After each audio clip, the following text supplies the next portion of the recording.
Here Got we it. go. All right.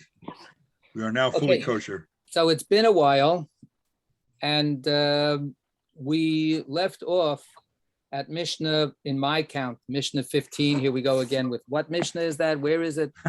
In chapter 2. These were the words of Rabbi Eliezer, who says 3 things, and then he says more things. So we sort of dealt with most of it. I don't know that we really ended up dealing with the very last parts of what he said. If anybody has a better recollection, please chime in. So the question is, do we want to look at a little bit more at the end of his words, or do we want to just go on to the next Mishnah? I think we should finish this one. Well, that was the question, whether we actually finished it, but we just don't remember. Okay, so let's look at it just for a half a second. Yeah.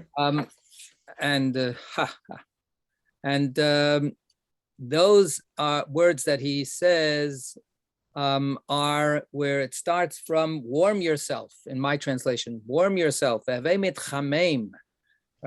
Warm yourself up against the fire of the sages. Okay, does somebody have that?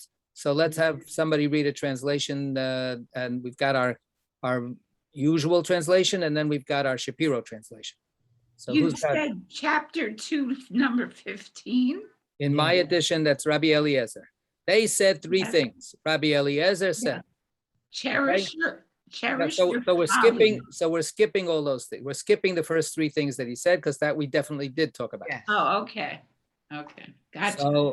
So now we're up to warm yourself, right? Warm thyself, right? I'll read it. Okay. Yeah. I got you. I see it. Warm thyself by the fire of the wise, but beware of their glowing coals, lest thou be burnt. For their bite is the bite of the fox, and their sting is the scorpion's sting, and their hiss is the serpent's hiss, and all their words are like coals of fire. Okay. So here we have this description, a kind of in one sense, the first phrase is an encouragement, and then the rest of it is like a really scary warning. Yeah. Right. And Josie, Bill, do you have the parallel? Okay. It's based. Oh, Josie, were you going? Yeah. Go ahead. All right. Be warmed by the sage's fire, excuse me, but beware being burned by their embers.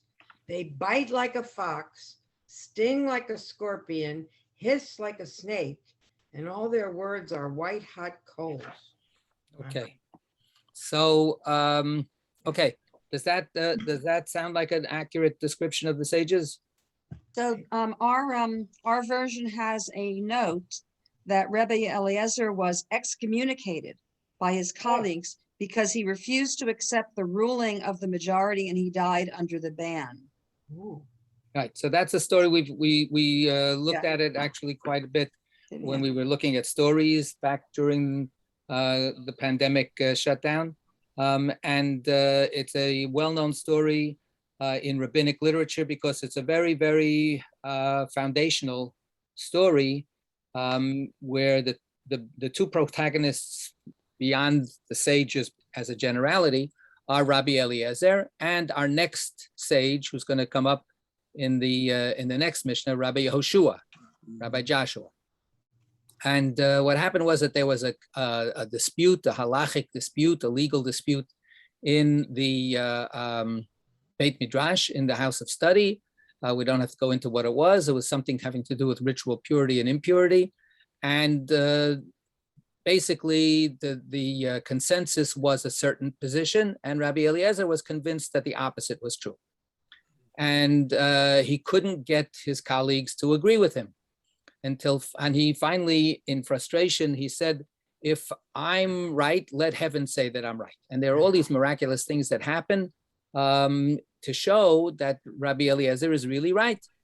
A tree moves, the water from a stream is dislocated. Finally, he says, let the walls of this study hall just collapse. If you're not going to accept my opinion, I'm right.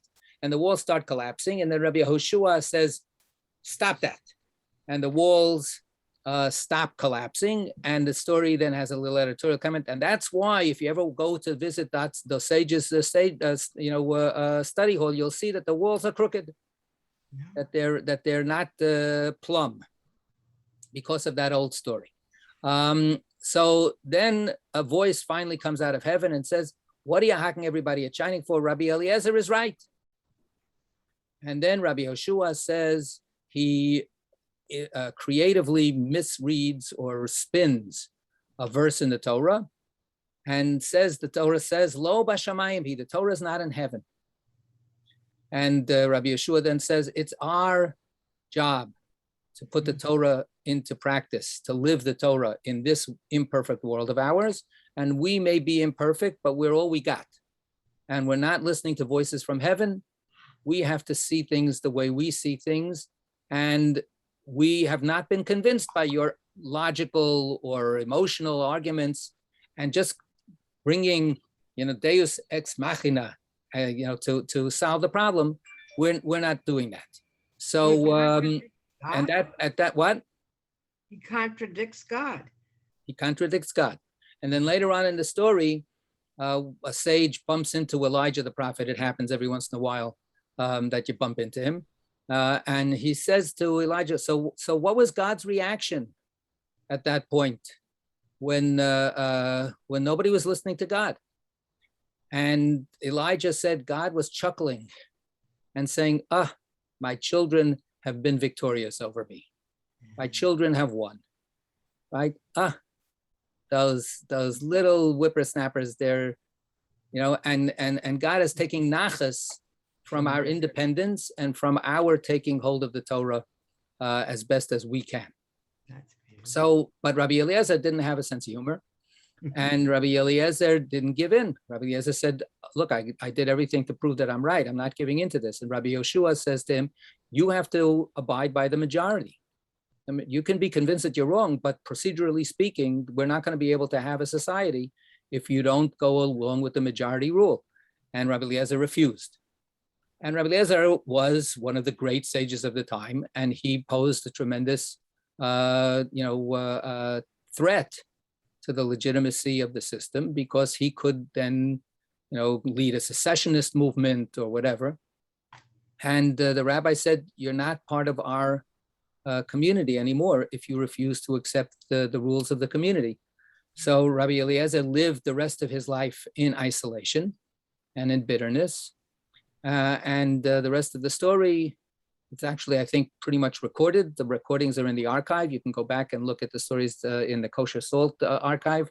It's a very moving, sad, and emotional story. And his deathbed scenes are very emotional when all the rabbis come back to say farewell to him. Jen, yeah. I'm actually having trouble figuring out how this is related to what we just read in the Pirkei Avot. Well, first of all, it's just biographical background. This is the man who's speaking.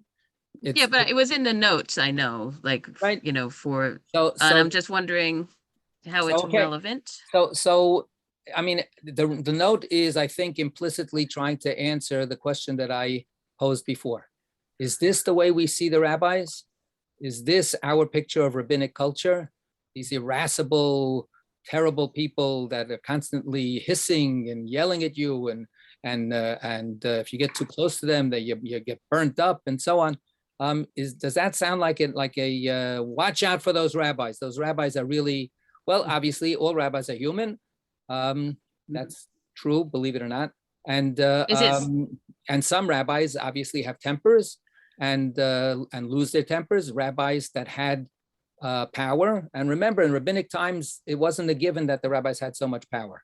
The rabbis were striving to get the community to follow them, but they weren't necessarily, super powerful. But power is dangerous. Power is hard to manage. So if rabbis have power, just like anybody else that has power, they're susceptible to misusing that power. But overall, this general picture that Rabbi Eliezer is saying, watch out for those, just have a respectful distance so that, it's like a big bonfire, right? The big bonfire. Oh, so this is all Rabbi Eliezer's point of view after he's banned.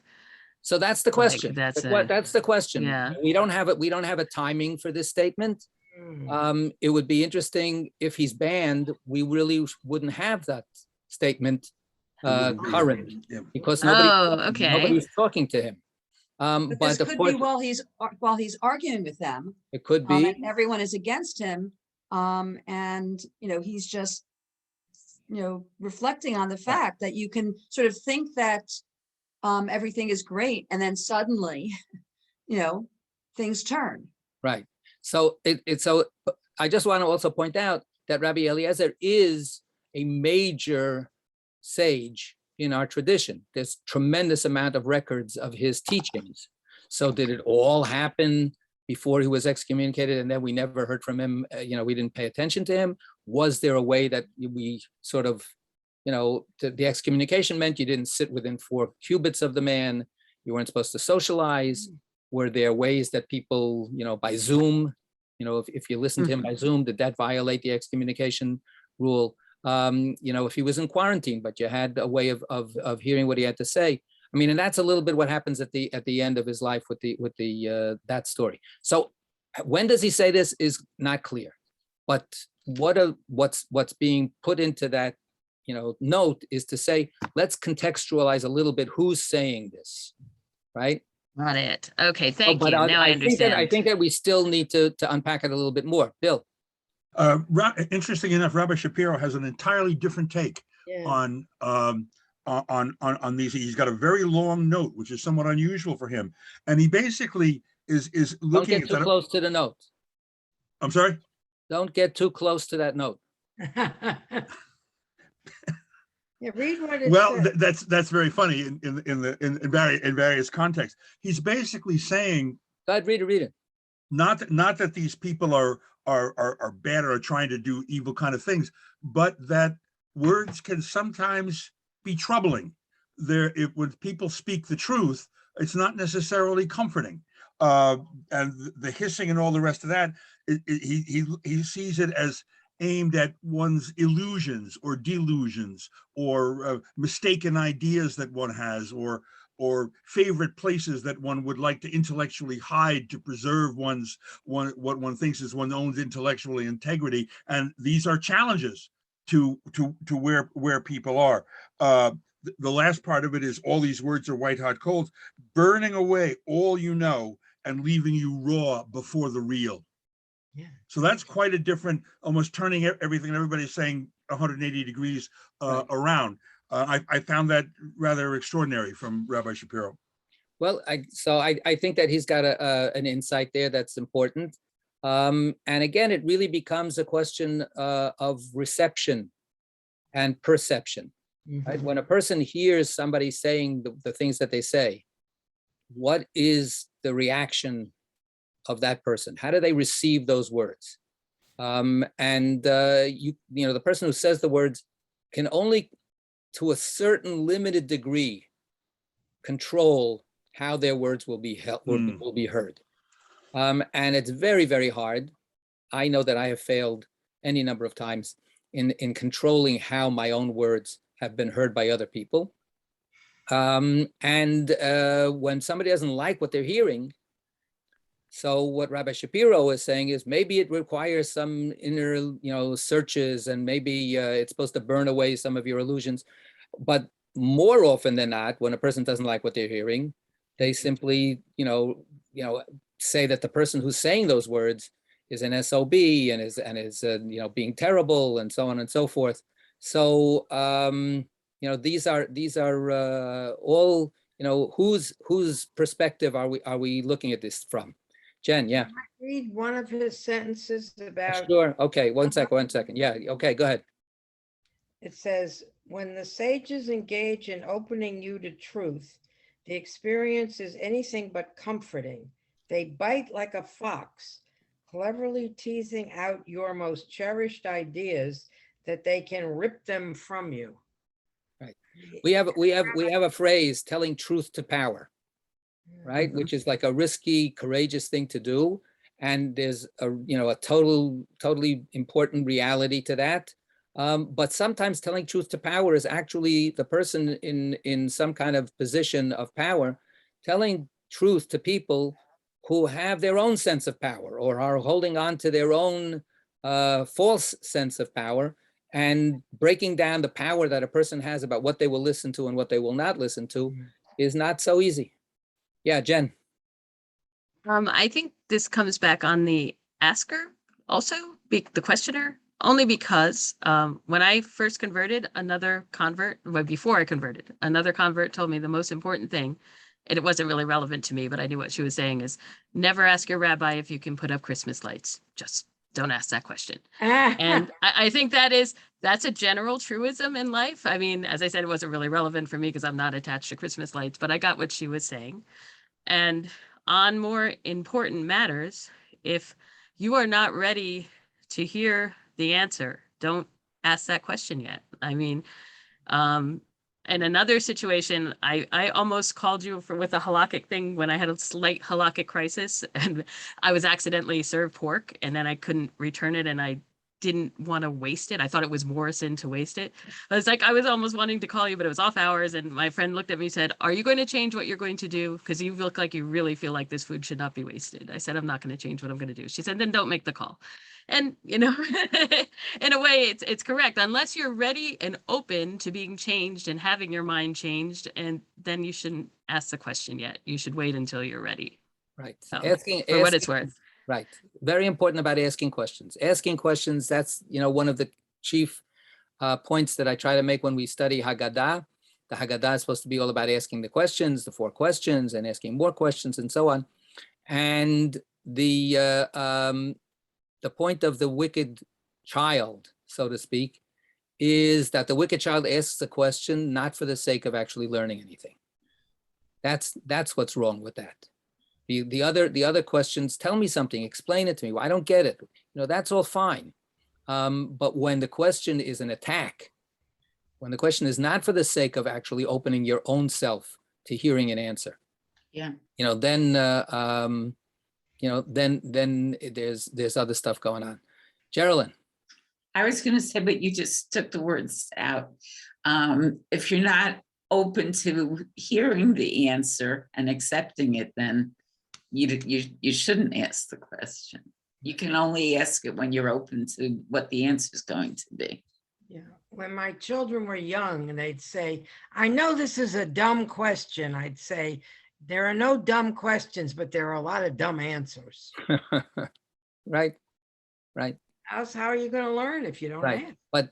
And look, I get that phrase a lot when people speak with me, and sometimes I try to make that point. Sometimes I just let it go because it's just a deflection. Besides what it does express is that sense of vulnerability of the asker.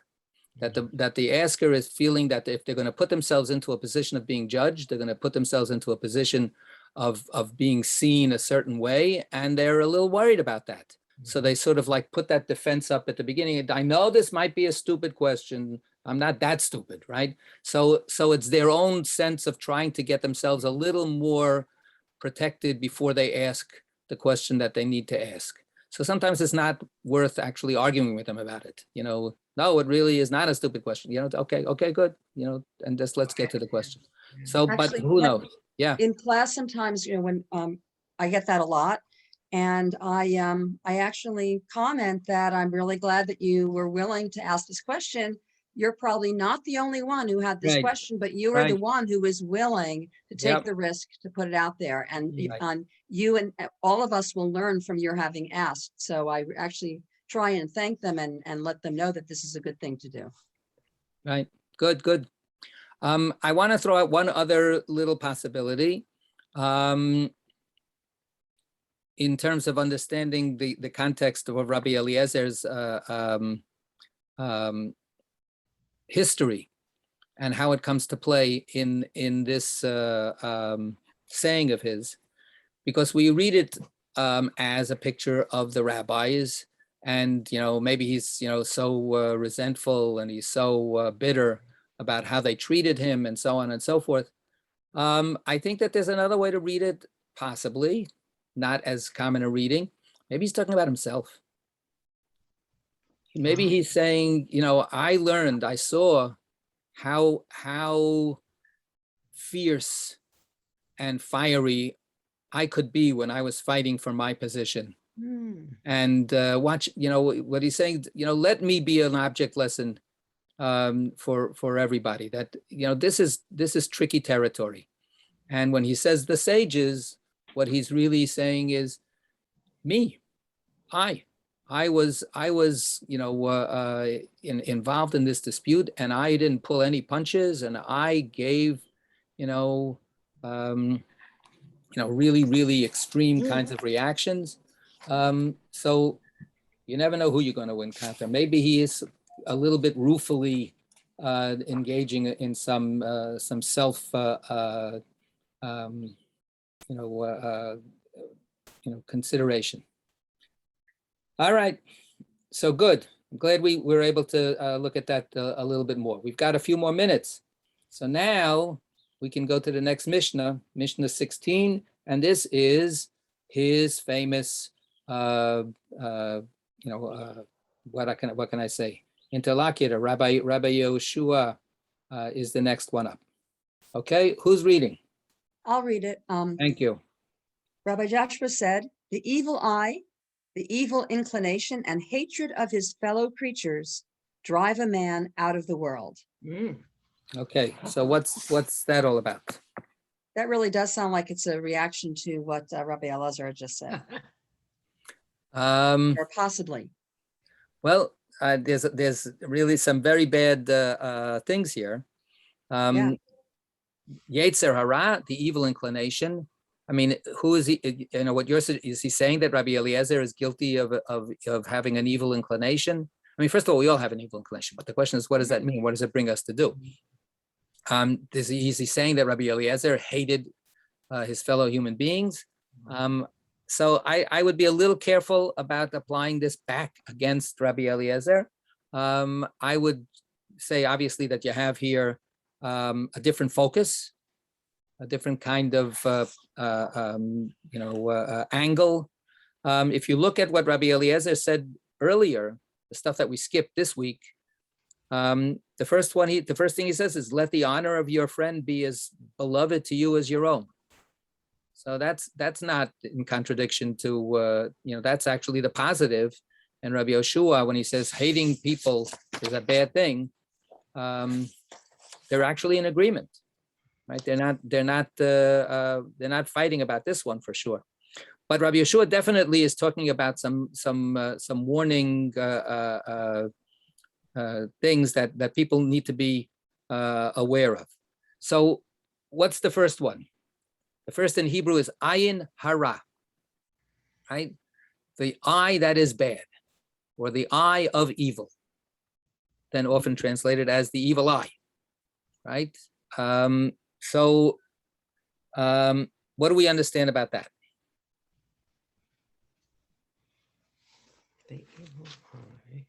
Well, Rabbi Hertz gives a note. He defines it as envy.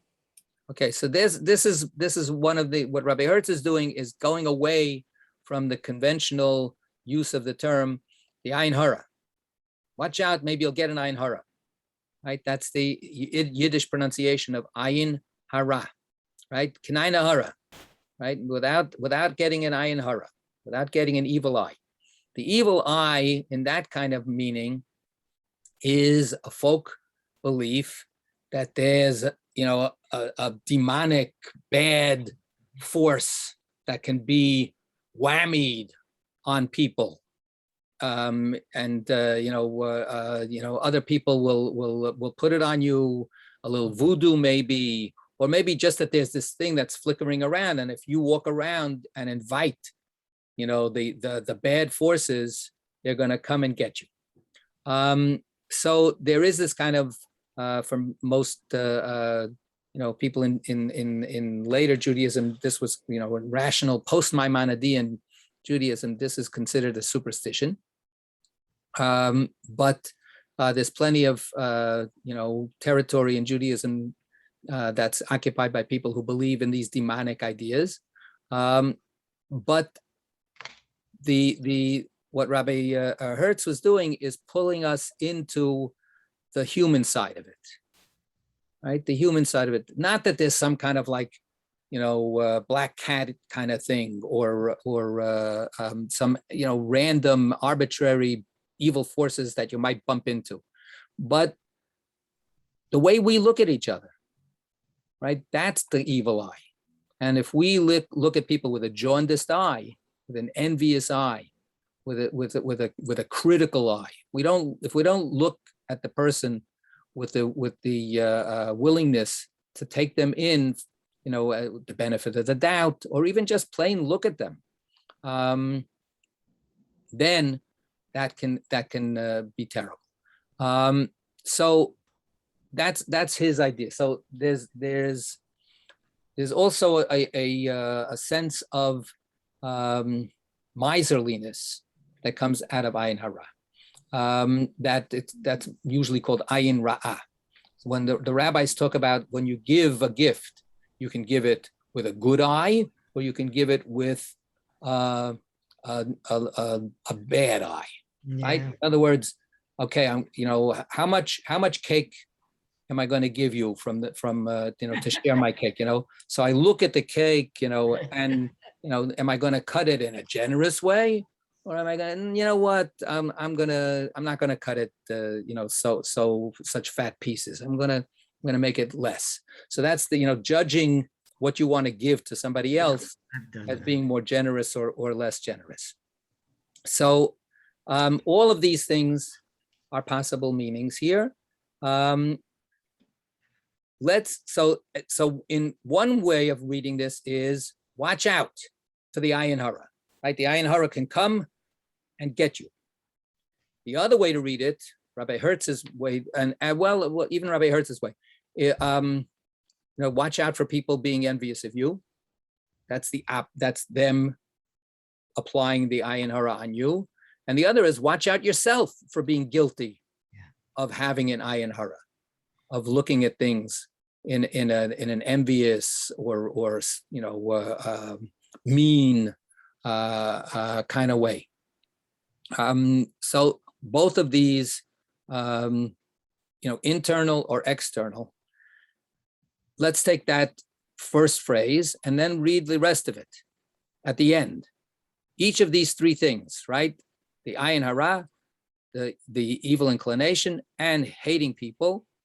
What's the last phrase? What happens with these three things? Drives a man out of the world. Drives a man out of the world. In the literal is they extract a person. They take a person out of the world. Motziim, like Yetziat Mitzrayim, right? Coming out of Egypt. We leave. Is going to take you out of the world. It's going to extract you forcibly from the world. What does that mean? It's detrimental to your relationships with other people. It separates you from them. I mean, if you're looking at people and always like assuming the worth or interpreting things in a negative way, or if you really dislike other people, or you're envious, then that just separates you, and it's hard. Then how do you connect with other people in the community? Okay, so we're going to leave it at that. I see now that we went over time. Thank you. If we can hold on to this, and not next week, but the following week, I look forward to resuming. So good. Have a good couple of weeks. We're not meeting next week. Next week, no. Okay. I'm going to be away.